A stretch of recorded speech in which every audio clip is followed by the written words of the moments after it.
course, we've talked about the disorder and chaos that has happened last week and a half on the streets of Seattle. But let's be clear.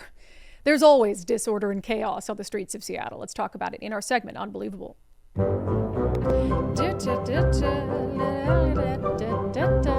Every time I see this, I want to be carried away by a spaceship.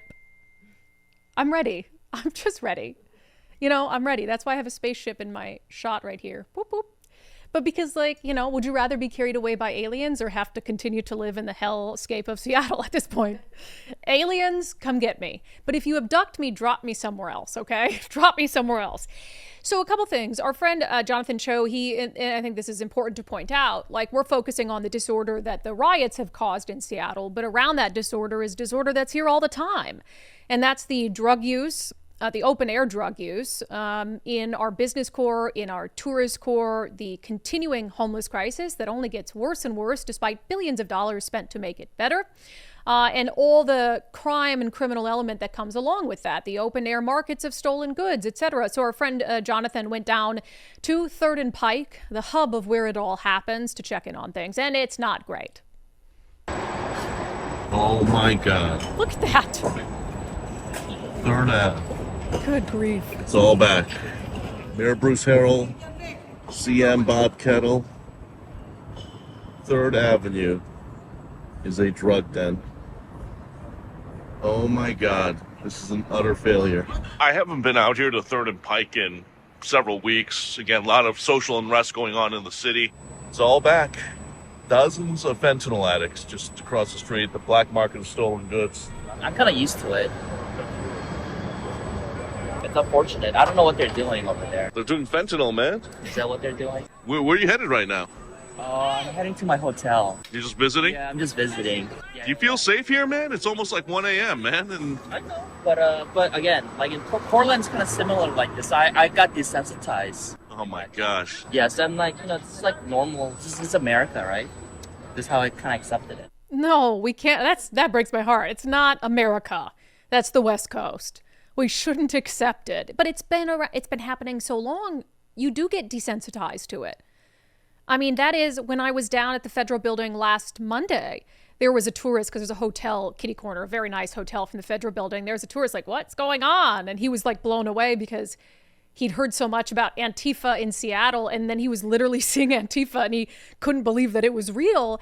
And then he was commenting about how gross things were a couple blocks in the other direction from fentanyl abuse, et cetera, et cetera. And then he's looking at Antifa here, and he's like, well, where do I go? I can't go left. I can't go right. Seattle's an absolute hellhole. And it's embarrassing, and it's not like that in other places. But there's also been this news that came out, and so this is kind of tied to the riots in a certain sense, because, Nicole, can we actually go to that Karen Bass thing? So you guys recall that after the first round of rioting in LA Mayor Karen Bass's mind wasn't on stopping the ongoing riots. She was worried about the World Cup, the upcoming World Cup, and shaming businesses into, we got to clean up all this riot and looting mess because of the World Cup. Here's that clip. We had launched a program called Shine LA a couple of months ago in preparation for the World Cup, and now we are called on to direct that citywide. We need people from all over the city to come to downtown and to help with this effort. Yeah, it's never enough for Democrats and progressives to just make our cities look good because we deserve that. Because citizens and businesses pay taxes and deserve to have a city that they can be proud of. And look, I blame a lot of Seattle voters, obviously, because they keep voting for people who are perfectly fine with, the bowels of humanity exploding all over our streets. So I get it. But it's always something.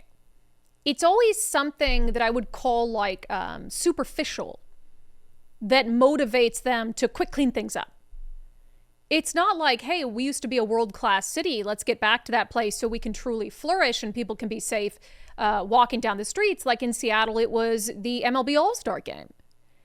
And that came to town, and all of a sudden, Mayor Harrell found the political will to go clear out a bunch of encampments and derelict RVs from just the area around the stadium.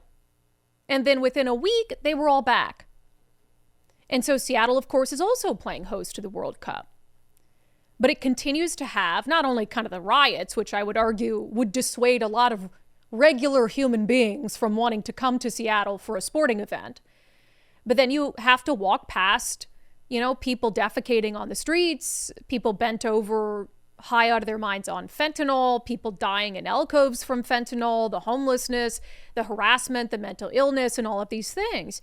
So there was a pretty big, bright red flag indicator that things in downtown Seattle are not getting any better, despite what Mayor Bruce Harrell might want you to believe.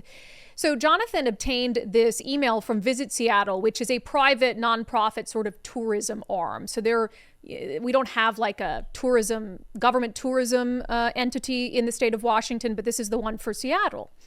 And he obtained this booking cancellation notification where it was meant to be kept internally. Please do not forward this or its informational content, But it said that the Microsoft Corporation canceled its plans to hold its Build 2026 conference in Seattle. And that's huge.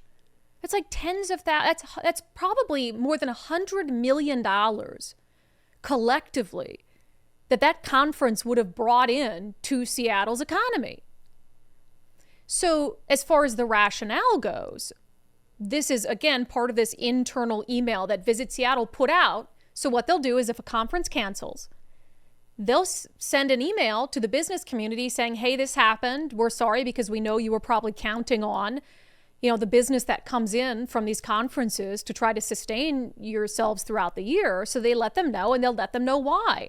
So it says Microsoft, one of the reasons they claimed they hadn't gained their footing since COVID, which, okay. But then they went on to say, in 2025, another contributing factor was the leadership and attendee experience walking the convention core from the Hyatt Regency to the ARC building on 8th Street. This is their experience during a previous Build conference. The customers, and in this case, the customers is Microsoft, cited the general uncleanliness of the street scene, visibility of individuals engaging in drug use, and unhoused individuals, including the reoccurring tent in the ARC tunnel. Microsoft has previously addressed these concerns, and Visit Seattle has been working actively with SPD, the Downtown Seattle Association, and the CARE team and others on trying to solve them. Unfortunately for Build, it was a contributing factor to their final decision to move out of Seattle. So the city of Seattle just lost one of the biggest, most lucrative conventions that it can get. And still, nobody seems to care, but also we can't just care because of Build. We can't just want to get, and I'm sure Visit Seattle and the business community is very upset by this. But that's how we get in this death loop when we only care because of the NBA All-Star Game. We only care because of the World Cup. We only care because of the Microsoft Build conference. Or we only care because it's cruise season and the cruise ships are coming into town.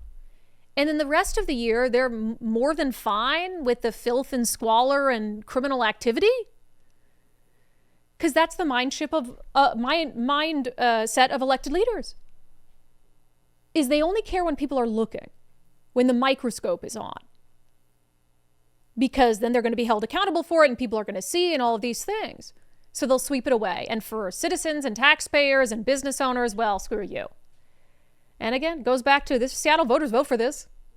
Seattle voters literally sent a socialist to represent their interest, a literal socialist to represent their interests in the State House in Olympia. It's like, I don't feel bad for them per se, but I always go back to, so why do we care, right? Why do we care about Seattle? Seattle is the economic engine of our state. We do rely on Seattle's tax revenue, et cetera, on the tourism that comes into Seattle to help support the surrounding areas.